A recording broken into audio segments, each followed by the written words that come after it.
Hello everyone, welcome back to my channel. So friends, आज के video में हम बात करने वाले हैं कॉन्टेम्प्रेरी चैलेंजेस के बारे में, जिसमें हम देखेंगे मैरीटाइम सिक्योरिटी के बारे में, energy security, environmental security, migrants and refugees, water resources, international terrorism और साइबर सिक्योरिटी। सो चलिए करते स्टार्ट। देखिए, आज के दौर में भारत और दुनिया के सामने कुछ बड़े कॉन्टेम्प्रेरी चैलेंजेस हैं जो काफ़ी कॉम्प्लेक्स और इंटरकनेक्टेड हैं। इन चैलेंजेस का असर नेशनल और इंटरनेशनल स्टेबिलिटी पर पड़ता है। तो अब हम देखेंगे कि मैरीटाइम सिक्योरिटी से लेकर साइबर सिक्योरिटी तक अलग अलग इश्यूज़ कैसे भारत और दुनिया के लिए एक चैलेंजेस पैदा करते हैं। मैरीटाइम सिक्योरिटी, देखिए मैरीटाइम सिक्योरिटी का इशू भारत के लिए काफ़ी सिग्निफिकेंट है। खासकर इंडियन ओशियन रीजन IOR में भारत की कोस्ट लाइन काफ़ी बड़ी है और इसके थ्रू काफ़ी ट्रेड होता है। पायरेसी समझते हो, पायरेसी जब समुद्री रास्ते से चोरी होती है। इंडियन ओशन के कुछ एरियाज़, खासकर सोमाली कोस्ट के आसपास पायरेसी काफ़ी बड़ी समस्या है, जैसे कि शिप हाईजैक हो जाना। इस तरीके की एक्टिविटीज़ को पायरेसी कहा जाता है। ये भारत के कार्गो शिप्स और एनर्जी इंपोर्ट्स के लिए खतरा बन सकता है। चाइना का प्रेजेंस साउथ चाइना सी और इंडियन ओशन में चाइना का इंक्रीजिंग मिलिट्री और इकोनॉमिक प्रेजेंस भारत के स्ट्रैटेजिक इंटरेस्ट के लिए कंसर्न है। तो चाइना के स्ट्रिंग ऑफ पर्ल स्ट्रैटेजी को भारत अपने स्फेयर ऑफ इन्फ्लुएंस के लिए थ्रेट के रूप में देखता है। इलीगल फिशिंग और ट्रैफिकिंग, देखिए मैरीटाइम रीजन्स में इलीगल फिशिंग, ड्रग ट्रैफिकिंग और ह्यूमन ट्रैफिकिंग जैसे इश्यूज़ भी भारत की मैरीटाइम सिक्योरिटी के लिए चैलेंज बन रहे हैं। एनर्जी सिक्योरिटी की बात करते हैं। एनर्जी सिक्योरिटी भारत के लिए एक बड़ा इशू है, क्योंकि भारत की ग्रोइंग इकोनॉमी को सस्टेन करने के लिए स्टेबल एनर्जी सप्लाई ज़रूरी होती है। जैसे कि dependence on oil imports, Bharat अपनी एनर्जी नीड्स का एक बड़ा हिस्सा मिडल ईस्ट से इंपोर्ट करता है और गल्फ रीजन में कोई भी इंस्टेबिलिटी भारत के लिए एनर्जी सिक्योरिटी को थ्रेट बना सकता है। Renewable energy transition, Bharat renewable energy sources जैसे कि सोलर और विंड एनर्जी को बढ़ावा दे रहा है, लेकिन अभी भी फॉसिल फ्यूल्स पर डिपेंडेंसी काफ़ी ज़्यादा है, जो लॉन्ग टर्म एनर्जी सिक्योरिटी के लिए रिस्क है। इन्वायरमेंटल सिक्योरिटी की बात करते हैं। देखिए, इन्वायरमेंटल सिक्योरिटी का इशू आज के ग्लोबल डिस्कशंस का एक मेजर पार्ट बन गया है और भारत के लिए ये एक बड़ा कंसर्न भी है।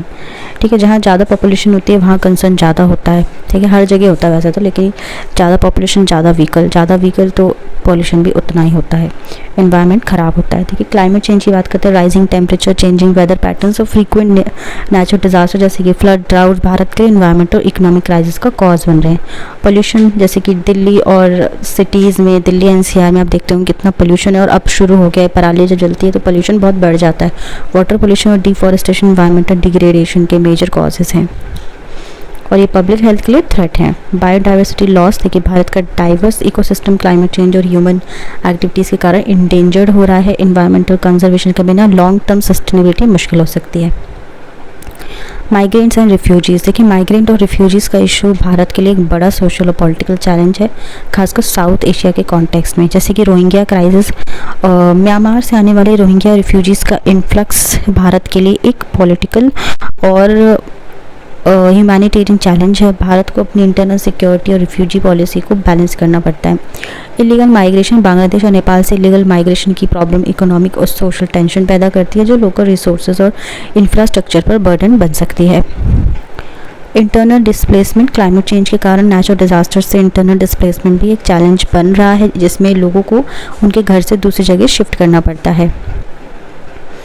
ओके, वाटर रिसोर्सेज, देखिए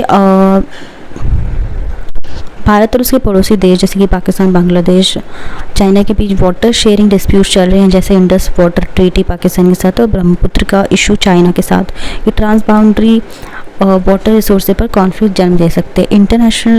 इंटरनल वाटर स्कैर्सिटी, भारत के ही रीजन्स खासकर राजस्थान और तमिलनाडु जैसे स्टेट्स पानी की कमी से जूझ रहे हैं। वाटर रिसोर्सेज के इनइक्विटेबल डिस्ट्रीब्यूशन और ग्राउंड वाटर डिप्लेशन काफ़ी बड़ा इशू है।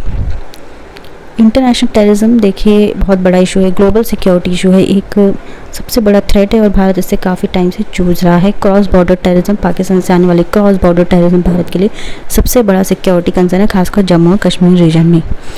Global terror network, Islamic state, ISIS और अलकायदा जैसे ग्लोबल टेरर नेटवर्क्स का इन्फ्लुएंस और ऑनलाइन रेडिकलाइजेशन भी भारत के लिए एक बड़ा चैलेंज, सबसे बड़ा चैलेंज है इस्लामिक आतंकवाद।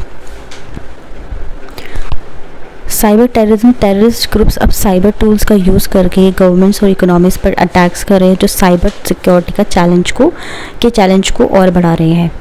सो डिजिटल एज के आने के बाद जैसे साइबर सिक्योरिटी मेजर इशू बन गया है, खासकर भारत जैसे रैपिडली डिजिटाइजिंग देश के लिए। Cyber attacks, bank, government agency और प्राइवेट कंपनी साइबर अटैक्स और डेटा ब्रीचेस का शिकार बन रहे हैं। ये attack not just final losses का कारण बनते हैं बल्कि नेशनल सिक्योरिटी के लिए भी खतरा है।